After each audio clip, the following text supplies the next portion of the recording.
یہ طریقہ ہے کہ رات دن تلاوتیں کرو، رات دن روزے رکھو اور مراقبہ کرو. یہ سب کیا فزیکل ایکسرسائز ہے.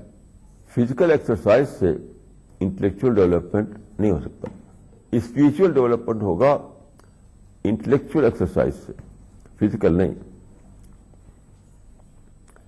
ایسے ہی دیکھیے کوئی لوگ فقہ کے انداز میں سوچتے ہیں تو وہ پیٹرن پر زور دیتے ہیں. پیٹرن، ایسے نماز پڑھو، ایسے عبادت کرو، یعنی پیٹرن بیسڈ عبادت. تو ان کا یہ کہنا ہے کہ ایک دم ٹھیک ٹھیک اس پیٹرن کو دہراؤ، ٹھیک ٹھیک اس فارم کو دہراؤ. تو یہ بھی معرفت سے کوئی تعلق اس کا نہیں. کتنے ہی زیادہ آپ فارم کو دہرائیں، اس پیٹرن کو دہرائیں، تو وہ ہے فزیکل چیز ہے، وہ ظاہری چیز ہے. تو فزیکل ریپیٹیشن سے ایسا نہیں ہو سکتا ہے کہ آپ کے اندر اسپریچول ڈیولپمنٹ ہو، انٹلیکچوئل اویکننگ ہو، انٹلیکچوئل انلائٹنمنٹ ہو. اس وجہ سے میں سمجھتا ہوں کہ یہ طریقہ نہیں. صوفیوں کے طریقہ اس سے بھی میں نہیں سمجھتا کہ معرفت آتی ہے. فقہی طریقہ جو ہے اس سے بھی میں نہیں سمجھتا کہ معرفت آتی ہے. صحیح طریقہ جو ہے وہ قرآن میں بتایا گیا ہے، تفکر، تدبر، تذکر، یہ تبسم. یعنی آپ قرآن کو پڑھیں، اس پر سوچیں، اس نیچر کو دیکھیں، اس کو سوچیں، زمین و آسمان کو دیکھیں، اس پر سوچیں. اس سے آپ کو انسپریشن ملتا ہے. جیسے سپوز سولر سسٹم کو لیجیے. سولر سسٹم کو ہم تصویروں میں دیکھتے ہیں، کتابوں میں دیکھتے ہیں. اب اس کو آپ سوچئے کہ کس طرح اتنا بڑا سورج ہے، اس کے چاروں طرف بہت سارے پلانٹس گھوم رہے ہیں، انہیں میں سے ایک پلانٹ زمین ہے ہماری. تو بہت دور خلا میں، اسپیس میں برابر موو کر رہے ہیں، برابر موو کر رہے ہیں. تو ایک عجیب ایک ٹیریبل ایکسپیرئنس ہوتا ہے کہ اتنا بڑا سولر سسٹم کیسے کوئی کنٹرول کر رہا ہے اس کو. اتنا بڑا سولر سسٹم جو ہے کیسے خدا اس کو کنٹرول کر رہا ہے. اور پھر پورے یونیورس کو دیکھیے جو بہت ہی بڑی ہے، بہت ہی بڑی ہے، بہت ہی بڑی ہے. تو جب آپ دیکھتے ہیں اسٹرونامیکل باڈیز کو، سولر سسٹم کو، گلیکسی کو، تو آپ خدا کی گریٹنس کو دیکھنے لگتے ہیں. خدا کی گریٹنس کو دیکھنے لگتے ہیں.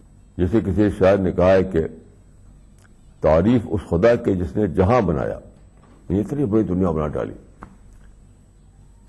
تعریف اس خدا کی جس نے جہاں بنایا، کیسی زمین بنائی، کیا آسمان بنایا. تو آپ جب سوچتے ہیں زمین کے بارے میں، آسمان کے بارے میں، سولر سسٹم کے بارے میں، ہوا کے بارے میں، پانی کے بارے میں، آپ کو جو لائف سپورٹ سسٹم ملا ہوا ہے دنیا میں، اس کے بارے میں، تو ایک ٹریبل ایکسپیرئنس ہوتا ہے، ایک تھرلنگ ایکسپیرئنس ہوتا ہے. یہ ہے معرفت. تو معرفت کا ذریعہ جو ہے کیا ہے؟ قرآن خدا کی کتاب ہے، اس میں آپ پڑھیں، اس کو سوچیں. یہ نیچر جو ہے وہ خدا کریشن ہے، اس میں آپ سوچیں. تو کریشن میں آپ کو خدا کی جھلکیاں دکھائی دیں گی.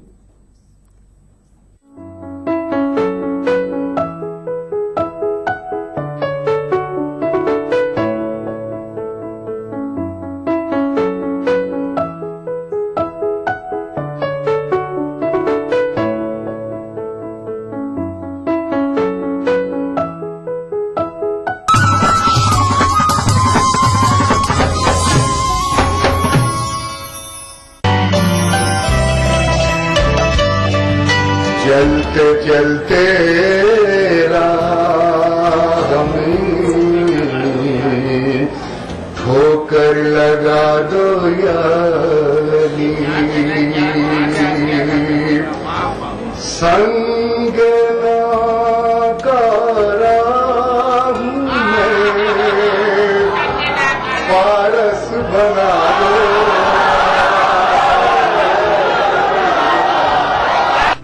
मेरे मौला ने बिन मांगे मुझे हर शय अता कर दी। मेरे मौला ने बिन मांगे मुझे हर शय अता कर दी। फकत इतना हुआ था मैं गमे शब्बीर ले आया। अली के लाल ने खींची है वो हदे फासिल, अली के लाल ने खींची है वो हदे फासिल कि आज तक हक व बातिल में बोल चाल नहीं। इस शनिचर महफिल मुशायरा में देखिए जश्न अब्बास के मौके पर इलाहाबाद में मुनक्किदा एक शानदार कुल हिंद मुशायरा रात 9:30 बजे सिर्फ ETV उर्दू पर। इस प्रोग्राम को पेश कर रहे हैं जिंदा तिलिस्मात, तमाम मौसमी बीमारियों की एक असरदार दवा। ताउन कर रहे हैं मिला स्किन क्रीम, एल फार्मास्यूटिकल्स द्वारा निर्मित। Shri ultra red oxide, Bharat का एकमात्र जंग रोधक सीमेंट। 23 कारगर जड़ी बूटियों का करिश्मा, बस है तो न्यूरामेंट है ना।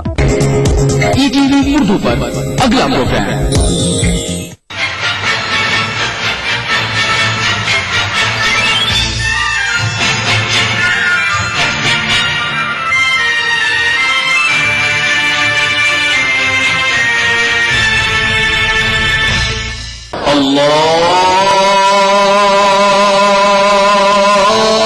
अल्लाहु अकबर,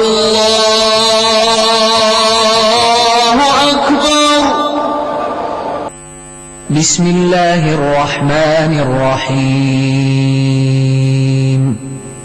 ताहा मा अंज़लना अलैकल क़ुरआन लितश्क़ा إلا تذكرة لمن يخشى تنزيلا ممن خلق الأرض والسماوات العلى الرحمن على العرش استوى له ما في السماوات وما في الأرض وما بينهما وما تحت الثرى وإن تجهر بالقول فإنه يعلم السر وأخفى الله لا إله إلا هو له الأسماء الحسنى وهل أتاك حديث موسى إذ رأى نارا فقال لأهلهم كثوا إني آنست نارا لعلي آتيكم منها بقبس أو أجد على النار هدى فلما أتاها نودي يا موسى إني أنا ربك فاخلع نعليك إنك بالوادي المقدس طوى وأنا اخترتك فاستمع لما يوحى إنني أنا الله لا إله إلا أنا فاعبدني وأقم الصلاة لذكري إن الساعة آتية أكاد أخفيها لتجزى كل نفس بما تسعى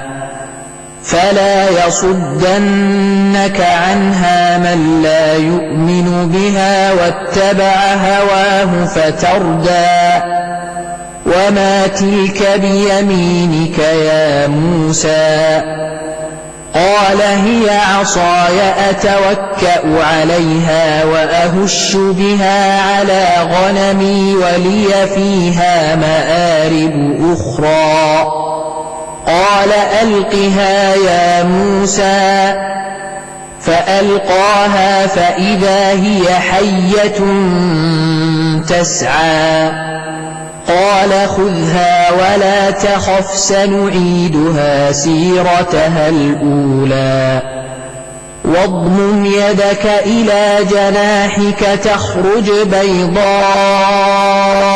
من غير سوء آية أخرى لنريك من آياتنا الكبرى اذهب إلى فرعون إنه طغى قال رب اشرح لي صدري ويسر لي أمري واحلل عقدة من لساني يفقه قولي واجعل لي وزيرا من أهلي هارون أخي أشدد به أزري وأشركه في أمري كي نسبحك كثيرا ونذكرك كثيرا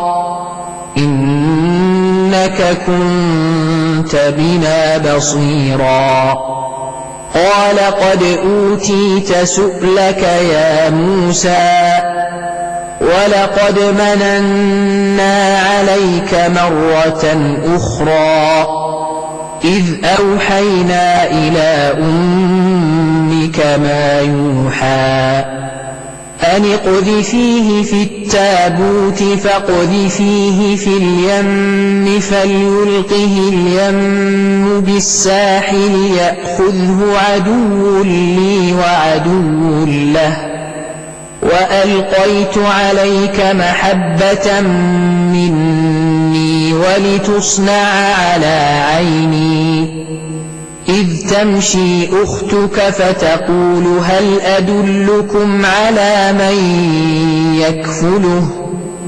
فرجعناك إلى أمك كي تقر عينها ولا تحزن وقتلت نفسا فنجيناك من الغم وفتناك فتونا فلبثت سنين في أهل مدين ثم جئت على قدري يا موسى واصطنعتك لنفسي اذهب أنت وأخوك بآياتي ولا تنيا في ذكري اذهبا إلى فرعون إنه طغى فقولا له قولا لينا لعله يتذكر أو يخشى قالا ربنا إننا نخاف أن يفرط علينا أو أن يطغى قال لا تخافا إنني معكما أسمع وأرى فأتياه فقولا إنا رسولا ربك فأرسل معنا بني إسرائيل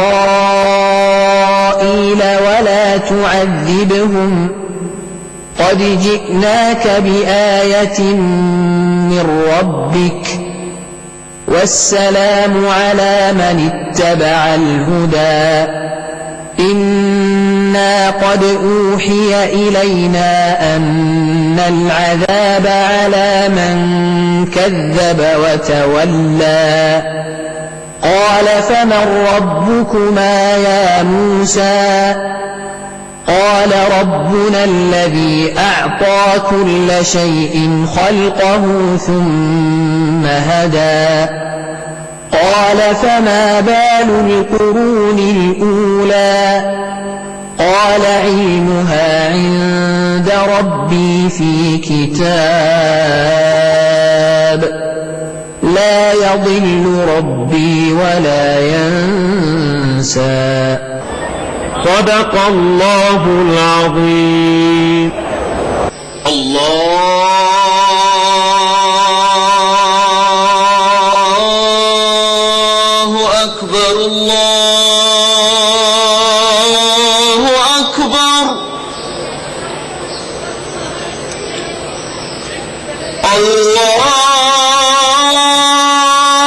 الله أكبر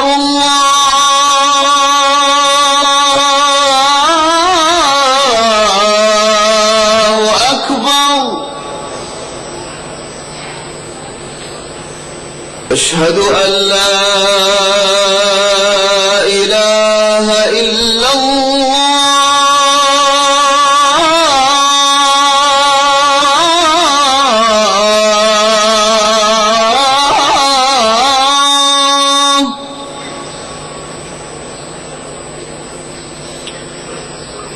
أشهد أن لا إله إلا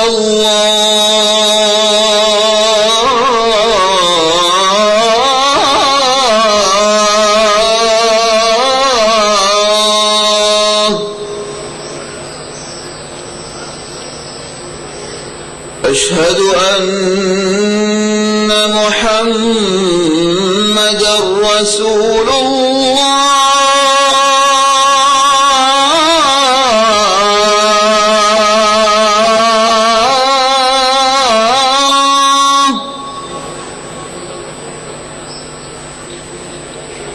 أشهد أن محمدا رسول الله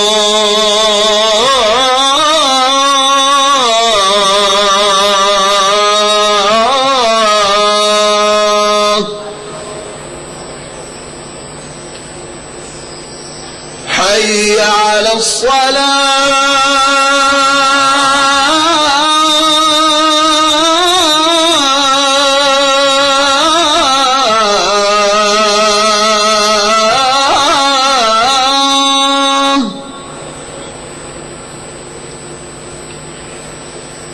حي على الصلاة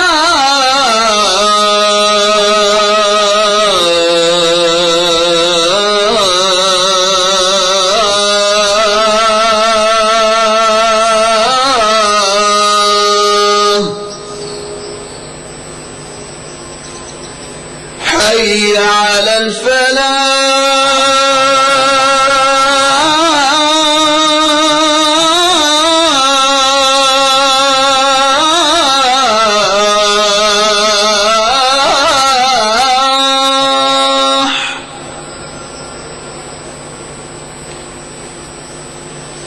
حي على الفلاح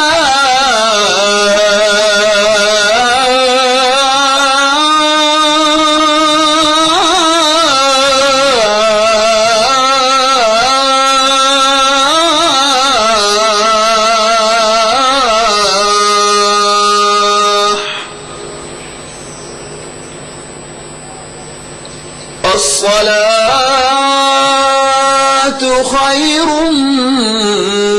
من النوم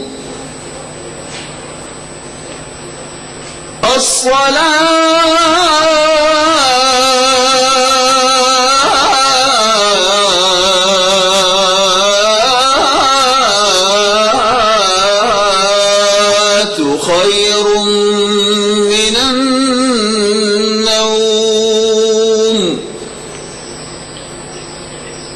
الله أكبر الله أكبر لا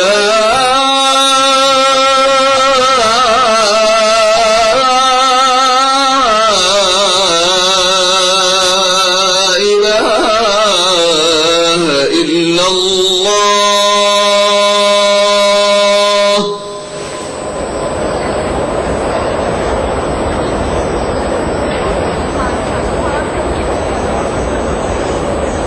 اللهم رب هذه الدعوة التامة والصلاة القائمة آت محمدا الوسيلة والفضيلة وابعثه اللهم المقام المحمود الذي وعدته. رضينا بالله ربا وبالإسلام دينا وبمحمد صلى الله عليه وسلم نبيا ورسولا. نودي لصلاة الفجر من المسجد الحرام في مكة المكرمة. الله أكبر الله أكبر أشهد أن لا إله إلا الله أشهد أن محمدا رسول الله حي على الصلاة حي على الفلاح قد قامت الصلاة قد قامت الصلاة الله أكبر الله أكبر لا إله إلا الله.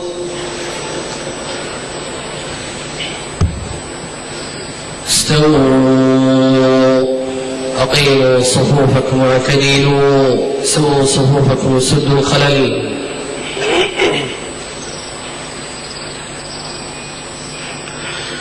الله أكبر الله أكبر.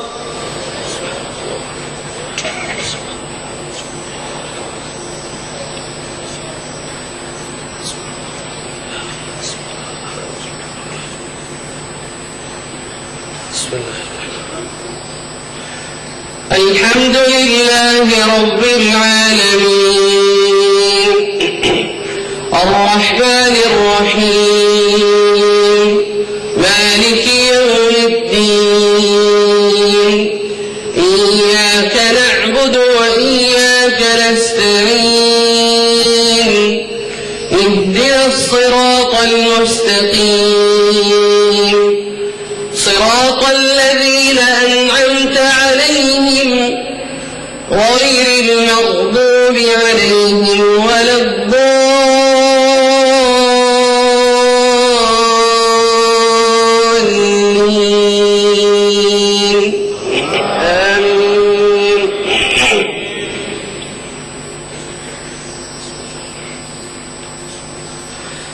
إذا السماء انفطرت وإذا الكواكب انتثرت وإذا البحار فجرت وإذا القبور بعثرت علمت نفس ما قدمت وأخرت. يا أيها الإنسان ما غرك بربك الكريم الذي خلقك فسواك فعدلك في أي صورة ما شاء ركبك كلا بل تكذبون بالدين وإن عليكم لحافظين كراما كاتبين يعلمون ما تفعلون. إن الأبرار لفي نعيم وإن الفجار لفي جحيم يصلونها يوم الدين وما هم عنها بغائبين. وما أدراك ما يوم الدين ثم ما أدراك ما يوم الدين يوم لا تملك نفس لنفس شيئا والأمر يومئذ لله. الله أكبر الله أكبر.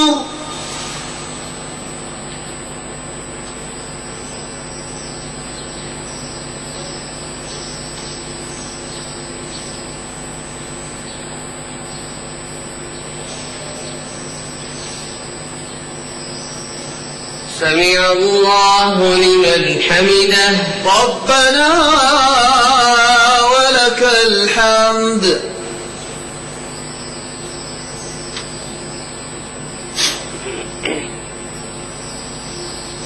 الله أكبر الله أكبر.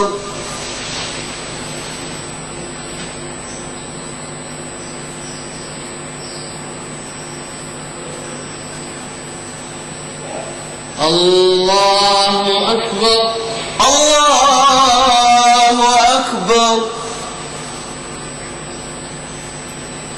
الله أكبر الله أكبر.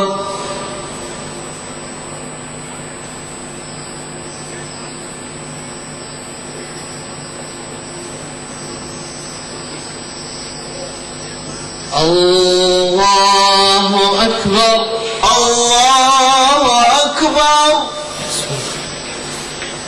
الحمد لله رب العالمين الرحمن الرحيم مالك يوم الدين إياك نعبد وإياك نستعين اهدنا الصراط المستقيم صراط الذين أنعمت عليهم غير المغضوب عليهم ولا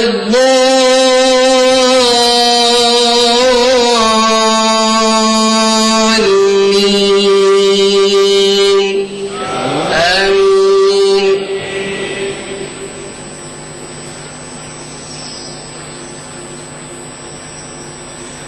إن الأبرار لفي نعيم على الأرائك ينظرون تعرف في وجوههم نضرة النعيم يسقون من رحيق مختوم ختامه مسك وفي ذلك فليتنافس المتنافسون ومزاجه من تسليم عينا يشرب بها المقربون إن الذين أجرموا كانوا من الذين آمنوا يضحكون وإذا مروا بهم يتغامزون وإذا انقلبوا إلى أهلهم انقلبوا فكهين وإذا رأوهم قالوا إن هؤلاء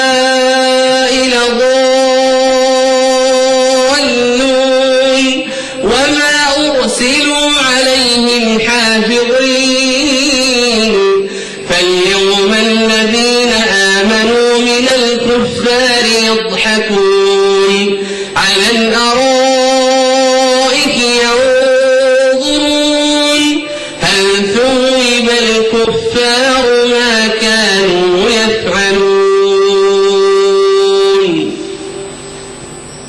الله أكبر الله أكبر.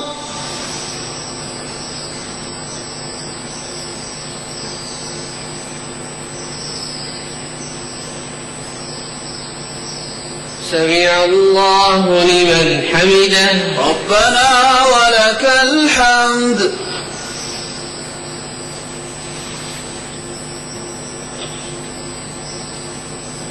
الله أكبر الله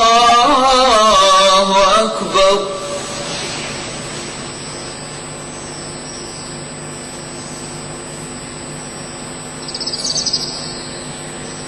الله أكبر الله أكبر.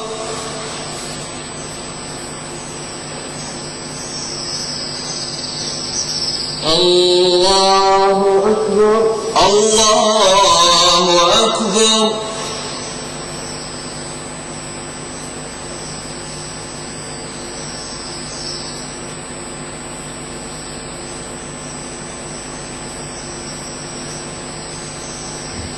الله أكبر الله